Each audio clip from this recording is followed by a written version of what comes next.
সবাইকে নমস্কার। শুভ অপরাহ্ন। আজকে এই ত্রিপুরা প্রদেশের উদ্যোগে যুব মোর্চার উদ্যোগে এই নবযুবক যাত্রা এই মাসের 20 তারিখ থেকে শুরু করা হয়েছিল সাবরুম থেকে। আজকে তার সমাপন দিবস। সেই উপলক্ষে আমাদের মাঝে উপস্থিত আছেন মঞ্চের বাইরে একটু আগে যিনি আমাদের মাইকে সম্বোধন করলেন ত্রিপুরা প্রদেশ বিজেপির মাননীয় সভাপতি শ্রী রাজীব ভট্টাচার্য মহোদয়। আমাদের মাঝে উপস্থিত আছেন সবার আদরণীয় ত্রিপুরা প্রদেশ বিজেপির সম্মানিত আমাদের প্রভারী ডক্টর রাজদীপ রায় মহোদয়। উপস্থিত আছেন ত্রিপুরা প্রদেশ বিজেপির সম্মানিত সাধারণ সম্পাদক শ্রী ভগবান চন্দ্র দাস এবং আমাদের যার উদ্যোগে আজকের এই ঐতিহাসিক যে নব যুবযাত্রা একটু আগে তিনি ওনার স্বাগত ভাষণ এখানে রেখেছেন মাননীয় বিধায়ক এবং ভারতীয় যুব মোর্চা ত্রিপুরা প্রদেশের সভাপতি শ্রী সুশান্ত দেব মহোদয়। তাছাড়া আমাদের মাঝে উপস্থিত আছেন আমাদের শ্রী শম্ভুলাল চাকমা, আরেকজন মাননীয় বিধায়ক আমাদের ভারতীয় যুব মোর্চার জেনারেল সেক্রেটারি। এখানে উপস্থিত আছেন জেনারেল সেক্রেটারি শ্রী বিপিন দেববর্মা, ত্রিপুরা প্রদেশ বিজেপি। আমাদের ত্রিপুরা সদর আরবান ডিস্ট্রিক্টের আগরতলা সদর আরবান ডিস্ট্রিক্টের তিনি সম্মানিত সভাপতি শ্রী অসীম ভট্টাচার্য মহোদয়। আর তাছাড়া আমার সামনে অগণিত আমাদের যুব মোর্চার ভাই ও বোনেরা এবং অন্যান্য কার্যকর্তারা যারা উপস্থিত আছেন এবং আমার যারা এখানে মিডিয়া বন্ধুরা আছেন সবাইকে আমি হার্দিক অভিনন্দনের শুভেচ্ছা জানাচ্ছি। অত্যন্ত ভালো লাগছে আজকে ত্রিপুরা যেভাবে প্রতিদিন ধরে চলছিল 2018 আগে যখন আমাকে বলা হলো যে আপনাকে স্কুটার চালাতে হবে, আমি যে স্কুটার আমি চালিয়েছি সেই স্কুটারের সাথে এভাবে নিয়ে যাই। তো যেভাবে 2018 আগে একটা অদ্ভুত ইমব্যালেন্সের একটা মানে রাজ্যকে চালাচ্ছিল যার পরে আমাদের এই সরকার আসার পরে এই ইমব্যালেন্সকে যখন ব্যালেন্স করে আমি স্কুটার চালাচ্ছিলাম তখন মনে হলো এইভাবে আমাদের রাজ্যকে সামনের দিকে এগিয়ে যেতে হবে। অত্যন্ত আনন্দ লাগলো, কারণ এই ব্যালেন্স করে আমাদের যেতে হবে, না ডান দিক না বাঁ দিক, সবাইকে নিয়ে আমাদের চলতে হবে। এবং সেটা কিন্তু একটা সাইকেল বা বাইসাইকেলের মধ্যে তার কিন্তু যথার্থতা আমরা পাই। বন্ধুগণ, আজকে যে বিভিন্ন জেলা পরিক্রমা করে উত্তর ত্রিপুরা জেলার ধর্মনগর সাবরুম থেকে শুরু হয়েছে, তারপরে নর্থ ত্রিপুরা হয়ে আজ এখানে সমাপ্ত হচ্ছে। আমি সর্বপ্রথম এই ধরনের একটা অভিনব যে নবযুব যাত্রা আমাদের যে যুব মোর্চা ভাইয়েরা বোনেরা এই ধরনের উদ্যোগ নিয়েছে, আমাদের যুব মোর্চার যিনি সভাপতি আছেন উনাকে আমি ধন্যবাদ দিতে চাই যে এই ধরনের একটা অভিনব উদ্যোগ এবং সাকসেসফুল। আমি জানি না বাম দেশের কি অবস্থা হয়েছে, আজকাল দেখা যাচ্ছে টুকি মানছে দিচ্ছে। যখন দেখলো আমরা সবাই ব্যস্ত, আমাদের যে মেম্বারশিপ ড্রাইভে বলে চলো এখন ফাঁক আছে আমরা বেরিয়ে আসি, তো মাঝে মধ্যে দেখি যে ওরা টুকি মানছে দিচ্ছে। আর 10জন লোক একই জায়গায় একই ব্যক্তি ওনারা যাচ্ছেন। আমি জানি না ওনারা কি চাইছেন, সেইভাবে ওনারা চলবে। আমি এখনো বলবো যারা যুব সম্প্রদায়ের নতুন ব্যক্তি আমি দেখি যাদের পিছনে ঘুরছে বহু লোকের জীবন নষ্ট করেছে, অন্তত ইতিহাস থেকে আপনারা এখনো সময় আছে। এখনো আমি যা শুনলাম আমাদের যে মেম্বারশিপের ড্রাইভ এখনো চালু আছে, এটা এক্সটেনশন হয়েছে, চলে আসুন তাড়াতাড়ি, পরে কিন্তু you will miss the bus. আমি তাড়াতাড়ি চলে আসুন, আমাদের মেম্বারশিপ হয়ে যান। আজকে এই যে যাত্রা সেটা কিন্তু একটা যাত্রা, আমাদেরকে যে মুভমেন্ট যুব মোর্চার ভাই বোনেরা নিয়েছেন সেটা কিন্তু শুধুমাত্র একটা দেখানো না, তার একটা থিম আছে। যে মাননীয় প্রধানমন্ত্রী কিছুদিন আগে আপনারা শুনেছেন উনি কি বলেছেন, ভাটকে সব কাটবে। অর্থাৎ ওই কথাই আমাদের আমরা যদি একসাথে থাকি তবেই আমরা সামনের দিকে এগিয়ে যেতে পারি। এই ঐক্যবদ্ধ তাতে আজকে এই যে যাত্রা সেটা, আরেকটা হচ্ছে আমাদের ত্রিপুরায় যে বারবার আমরা প্রথম থেকে আমরা যেটা বলে আসছি যে নেশামুক্ত ত্রিপুরা, সেই যে দিন সেটাকে সামনে রেখে আজকে যুব মোর্চা ভাই বোনেরা যেভাবে সারা ত্রিপুরার মধ্যে যেভাবে ওই যে যাত্রা শুরু করেছে, একটা ব্যাপক সারা আমি বলতে পারবো সারা ত্রিপুরাতে ফেলেছে, একটা ভাইব্রেশন যাকে বলে একটা ভাইব্রেশন সারা ত্রিপুরার মধ্যে হয়েছে। বাম কংগ্রেস বুঝতে পারছে না কি হচ্ছে আগামী দিন, এখনো বলছে আইন শৃঙ্খলার কথা বলে, কথায় কথায় ওনারা ইচ্ছে করে চেষ্টা করে, ওনাদের উপর আছে আকর্ষণ কিছু একটা করো। আমি বারবার সবাইকে বলছি ওদের পায়ে ওদের যে ভাব সেই ভাবে যেন পাড়া রাখে। আমরা গণতন্ত্র বিশ্বাস করি, গণতন্ত্রের প্রতি আমাদের আস্থা আছে। মাননীয় প্রধানমন্ত্রী সবসময় বলেন যে আমরা গণতন্ত্রের উপর ভিত্তি করে আমরা আগামী দিন চলবো। যদি আপনারা ওনাদের ফাঁদে পা দেন তাহলে সেটাকে হাইলাইটেড করবে, সারা ভারতবর্ষে জানাবে যেখানে গণতন্ত্র নেই, গণতন্ত্র নেই। ওরা সারা জীবনে এই ধরনের বুঝসেন্সের রাজনীতি করেছে। আমি খুব বারবার যেটা বলি যে শৃঙ্খলার সাথে উশৃঙ্খলতার পার্টির আরেকটা নাম আছে কংগ্রেস। খুব শৃঙ্খলার সাথে ওরা উশৃঙ্খলতা করছে। আরেকটা পার্টির নাম হচ্ছে খুব সন্ত্রাসের পার্টি, তার নাম হচ্ছে ব্যাকফ্রন্ট। এখনো বলছে আপনারা বেরিয়ে আসুন, রাস্তায় নেমে পড়ুন। আরে রাস্তায় নামতে তো অবস্থা আপনাদের তো এখন ফাইট হচ্ছে, তার সাথে নোটার সাথে আপনারা ফাইট করছেন। নোটার থেকে আপনাদের নিজেরা এখন আপনাদের অবস্থা বানিয়ে। আমি এই যে আজকে যে এই যুব মোর্চার র্যালি আমার খুব ভালো লাগে। বিভিন্ন ধর্ম স্থানগুলো আপনারা পরিক্রমা করেছেন এবং আমাদের ধর্মকে আমাদের বাঁচিয়ে রাখতে হবে, আমাদের সনাতন ধর্মকে আমরা বাঁচিয়ে রাখতে হবে। আমাদের সবার প্রতি আমাদের সম্মান আমরা প্রদর্শন করি, ধর্মের প্রতি। কারণ এটা ন্যাশনাল পার্টি, সমস্ত সবকা সাথ সবকা বিকাশ বিশ্বাসের পার্টি। একটা এই পার্টির নাম হচ্ছে ভারতীয় জনতা পার্টি। কিন্তু এটা আমাদের যে আমাদের যুব মোর্চার সভাপতি বলেছেন যে ডক্টর শ্যামাপ্রসাদ মুখার্জির যে উক্তি যে কেউ প্রথমে কিছু করলে উল্টাপাল্টাগুলি করে তাকে প্রতিবাদ করো, আর প্রতিবাদে যদি না শুনে প্রতিশোধ দাও, আর যদি কিছু কাজ না হয় তাহলে প্রতিশোধ দাও। এই এখনো আমি বলছি, এখনো বন্ধুগণ আপনারা সাবধান হয়ে যান, এখনো সাবধান হয়ে যান। আমরা এইটা সমাবেশ আমি এতটুকু বলতে পারি যে যদি আপনারা ঠিকভাবে না চলেন, গণতন্ত্রকে না মানেন, তাহলে অদূর ভবিষ্যতে আপনাদের কি সমস্যা হবে আপনারা বুঝতে পারছেন। আমরা মাননীয় প্রধানমন্ত্রী বারবার বলছেন 2047 সালে আমরা বিকশিত ভারতের স্বপ্ন দিতে গেছেন। আজকের এই রেলি থেকে আমি বলবো যে বিকশিত ভারতের দিকে আমরা যেভাবে আমরা কাজ করছি, আমাদের ত্রিপুরা সরকার যেভাবে কাজ করছে, মাননীয় প্রধানমন্ত্রী যে কাজ করছেন, সেইভাবে আমরা সামনের দিকে এগিয়ে যাচ্ছি। আমরা এখনো সময় আছে, যারা বিপদগামী, যারা অনেক যুবকেরা এখন সেই নেশার দিকে যাচ্ছে, সেই দিক থেকে আমাদের তাদেরকে ফিরিয়ে আনতে হবে।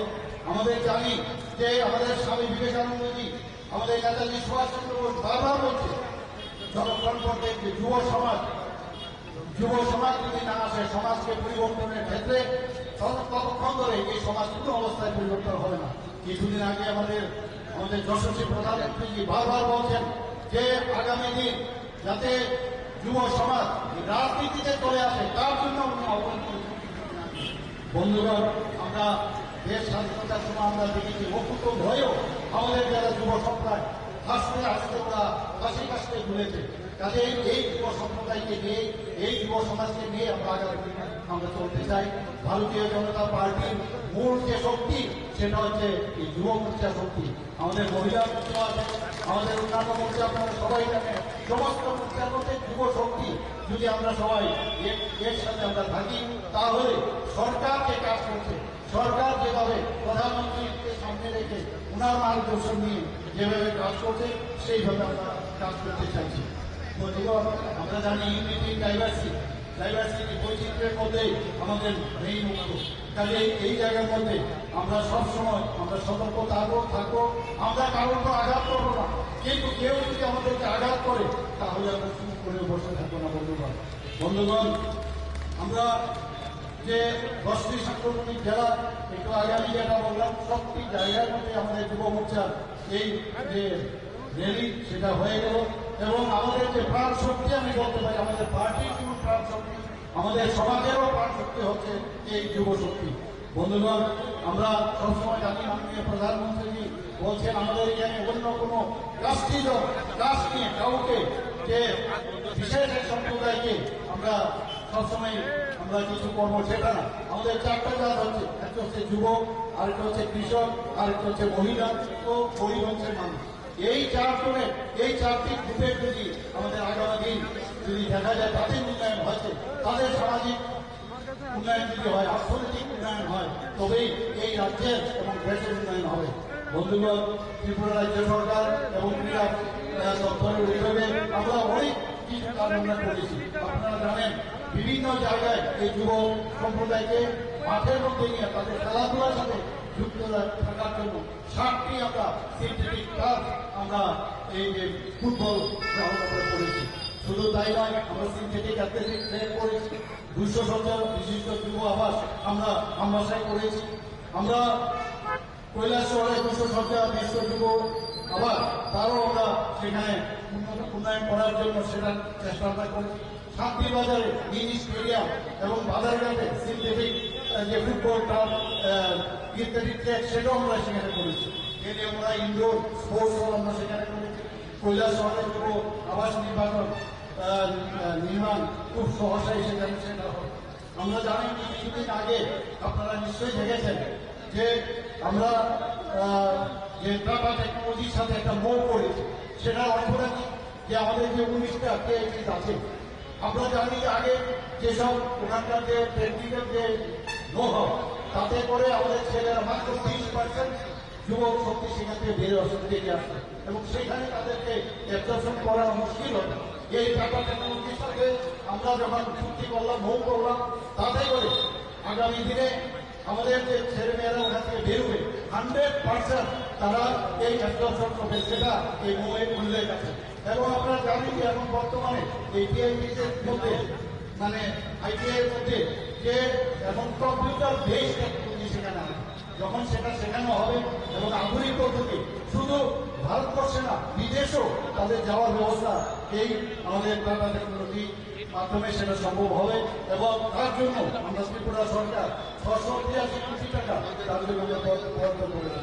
আপনারা জানেন যে এতে করে প্রায় 5,000 যুবক যুবতী প্রতি বছর এই যে ইনস্টিটিউটগুলো থেকে আমাদের বেরোবে। বন্ধুরা, বেকার সমস্যা সমাধানে তার শূন্যবোধ পূরণে আমরা বিভিন্ন পদক্ষেপ আমরা নিয়েছি। এর মধ্যে আমরা এই সরকার আসার পর আমরা নিয়োগ নীতি প্রণয়ন করা হয়েছে এবং তাতে করে ট্রান্সপারেন্সি যাকে বলে, আগে আমরা দেখতাম আপনার 10,323 ঘটনা আপনারা জানেন যে কিভাবে চাকরি দেওয়া হয়েছে, কোর্টের আদেশে সেই তাদের চাকরি বাতিল হয়ে গেছে। আমরা সেই দিকে আমরা যাচ্ছি।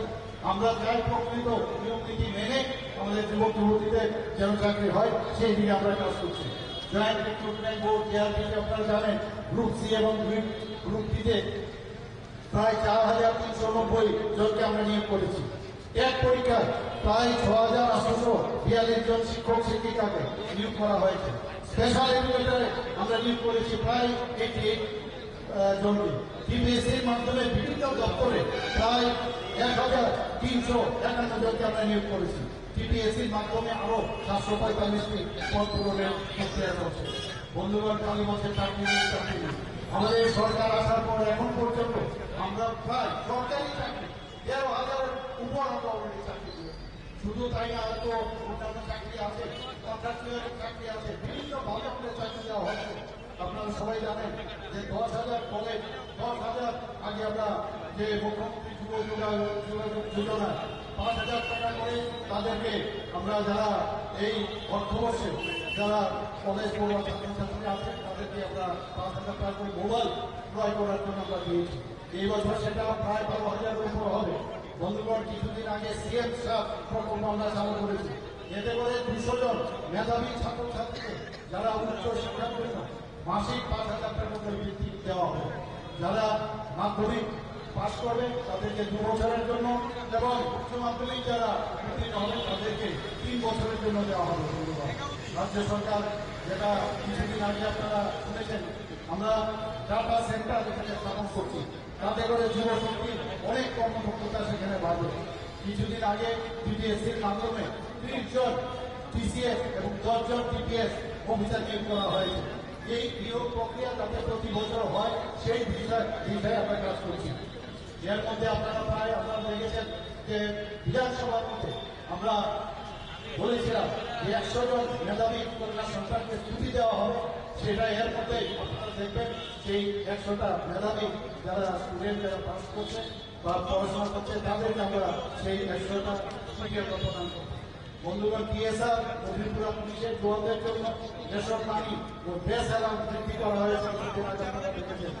তাছাড়াও 253টি পোস্টে নিয়োগের সিদ্ধান্ত হয়েছে, যার মধ্যে বিদ্যালয় শিক্ষা দপ্তরের অধীনে 125 জন ফিজিক্যাল ইন্সট্রাক্টর, ফিজিক্যাল এডুকেশন শিক্ষক, যুব বিষয়ক ও ক্রীড়া দপ্তরের অধীনে 75 জন জুনিয়র ফিজিক্যাল ইন্সট্রাক্টর, মৎস্য দপ্তরে 53 জন ফিশারি অফিসার। আমাদের সরকার যুব সম্প্রদায়কে যাতে আমরা কাজও দিতে পারি এবং অন্যান্য যাদের এন্টারপ্রেনারশিপ ব্যবস্থা হয় তার জন্য আমরা কাজ করছি। পিএম জনমত প্রকল্পে রাজ্যের 4টি জেলায় 6টি ব্লকে 10টি জনজাতি ছাত্রাবাসে ব্রিটিশ খবর কিছুদিন আগে আপনার থেকে আমরা করেছি। 4টি রয়েছে ছাত্রীদের জন্য এবং 6টি হয়েছে ছাত্রদের জন্য। রাজ্য সরকার সম্প্রতি কর্মচারীদের 5% দিয়ে প্রদান করা হয়েছে।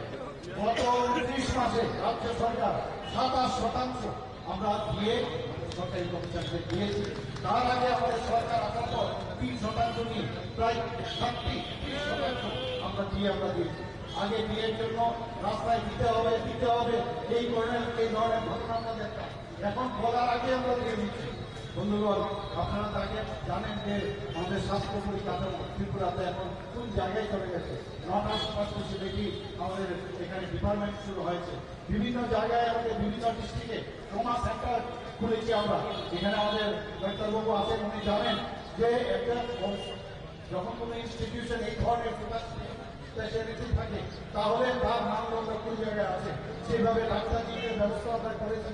আপনারা জেনে খুশি হবেন, প্রতি কিছুদিনের মধ্যে আমরা কাঙ্ক্ষিত যে ঘটনাটা আমরা সবসময় বলে আছি স্পেশাল এক্সিকিউটিভ এবং রাজ্য পুলিশের কনস্টেবল যে নিয়োগ, তাও প্রায় চূড়ান্ত পদে কিছুদিনের মধ্যে তার খবর আপনারা পাবেন। আজকে জমায়েতে অনেক বোনেরা আছেন এখানে। আমরা জানি আমাদের প্রধানমন্ত্রী সবসময় বলেন যে নারী শক্তি ক্ষমতায় আমাদের দরকার। আমাদের এই সরকার আসার পর 33% নারীদের জন্য, মহিলাদের জন্য আমরা সক্ষম আমরা সংগ্রহ করে গেছি। আপনারা জানেন প্রধানমন্ত্রী ত্রিপুরা গ্রামীণ জীবিকা মিশন সহায়ক দলগুলোকে লাখ কোটি দিদি তৈরির জন্য চেষ্টা করছে। সমস্ত জায়গায় গ্রাম শহর সব জায়গায় সামাজিক অর্থনৈতিক যে উন্নয়ন সেটা আমরা করছি। ত্রিপুরাতে এখন পর্যন্ত প্রায় 83,000 লাখ কোটি দিদি আমরা অলরেডি তৈরি হয়ে গেছে। বন্ধুগণ, PRLM, QLM এর মাধ্যমে গ্রাম ও শহর এলাকায় যুব শক্তি আত্মনির্ভরশীল হয়ে উঠছে। ভোকাল ফর লোকাল প্রধানমন্ত্রী যেটা বলেন সবসময় সেই দিকে আমরা কাজ করছি। আমরা এখানে যে উদ্দেশ্যে আজকের আমাদের যে ডিএডিকশন, তার জন্য ডিএডিকশন সেন্টার আমরা ত্রিপুরাতে করছি। প্রায় 200 কোটি টাকা বিশ্লেষণ যে আজকেও আমার কাছে একটা ফাইল এসছে এবং সেখানে আমরা সেখানে ভিত্তিপ্রস্তর স্থাপনের জন্য বিশ্রাম করছি। প্রায় 200 কোটি টাকা দিয়ে আমাদের ডোনার সেখানে সেন্সর করেছে, সেটাও আমরা কিছুদিনের মধ্যে আমরা করছি। বিজেপি মানে গ্যারান্টি, মানে প্রধানমন্ত্রী যে মানে গ্যারান্টি, এবং মানুষ সেটা খুব ভালো করেই জানে। এর মধ্যে আমরা দেখেছেন যে কংগ্রেস এবং বিরোধী দলগুলো হেরে গেলে ইভিএম এর চেষ্টা। এই হলো যে আমরা হেরেছি ইভিএম এর ভোট, হারলে ওনাদের যেখানে জিতেছে সেখানে ইভিএম এর খুশি, কিন্তু যেখানে ওনারা হারেন সেখানে ইভিএম এর ভোট। তো এসব মিথ্যাচার করে কিন্তু লাভের লাভ কিছুই হয় না। রাজস্থান, ছত্তিশগড়, মধ্যপ্রদেশ, মহারাষ্ট্র ও হরিয়ানা বিপুল যে সংখ্যাগরিষ্ঠ নিয়ে আমরা সরকার করতে যাচ্ছি। অলরেডি সব জায়গায় হয়ে গেছে। মহারাষ্ট্র কিছুদিনের মধ্যে আপনারা শুনবেন, সেটা আমাদের নিশ্চয়ই আমরা করবে। জম্মু কাশ্মীরে আমরা যদিও হেরেছি, সেখানেও 25% আমরা ভোট দিয়েছি। ঝাড়খণ্ডে 33% আমরা বিজেপির প্রতি সমর্থন আমাদের আছে। আর কংগ্রেসের সমর্থন কত? মাত্র 12%, কিন্তু তারপরেও এখনো লঙ্ঘন করছে। আর এখনো মাঝে মাঝে আমরা দেখি যে হুমকিতন্ত্রের তারা করছেন, কিন্তু তাদের কাজ কিছুই হবে না। আর বাংলাদেশের ঘটনা আপনারা সবাই জানেন কি অবস্থা। আমাদের কেন্দ্রীয় নেতৃত্ব সেই বিষয়ে অলরেডি যা বলার বলে দিয়েছে। আমাদের আগামী দিন আমাদের খুব সতর্ক থাকতে হবে এবং অত্যন্ত আশ্চর্যের বিষয় যে যখন কংগ্রেস সিরিয়া গাজা ও ইরাক সেই বিষয়ে কোনো সারাক্ষণ করে কংগ্রেস মিটিং করে, কিন্তু বাংলাদেশে কোনো ঘটনা হলো তখন কিন্তু তাদের রাজ অদ্ভুত এই পার্টি। বন্ধুগণ, যাই হোক, আমরা সবাই আজকে এখানে ছিল, ভাইরা এখানে এসছে, আমি সবাইকে হার্দিক অভিনন্দন, শুভেচ্ছা জানাচ্ছি। এক ত্রিপুরা শ্রেষ্ঠ আমরা নিশ্চয়ই আমরা গর্বাকাঙ্ক্ষী, কিন্তু সেটা তখনই সম্ভব হবে যখন আপনাদের সংগঠন আরও মজবুত হবে, তবেই এই এক ত্রিপুরা শ্রেষ্ঠ ত্রিপুরা, এক ভারত শ্রেষ্ঠ ভারত আমরা আমাদের মাননীয় প্রধানমন্ত্রীর যে স্বপ্ন সেটা সম্ভব হবে। সবাইকে হার্দিক অভিনন্দন জানিয়ে আমার বক্তব্য শেষ করছি। বন্দে মাতরম, ভারত মাতা কি জয়। অনেক ধন্যবাদ আমাদের রাজ্যের প্রান্তীয় মুখ্যমন্ত্রী প্রফেসর ডক্টর মানিক শাহ মহোদয়কে। আমাদেরকে বুঝিয়ে দিলেন যে ডাবল ইঞ্জিনের সরকার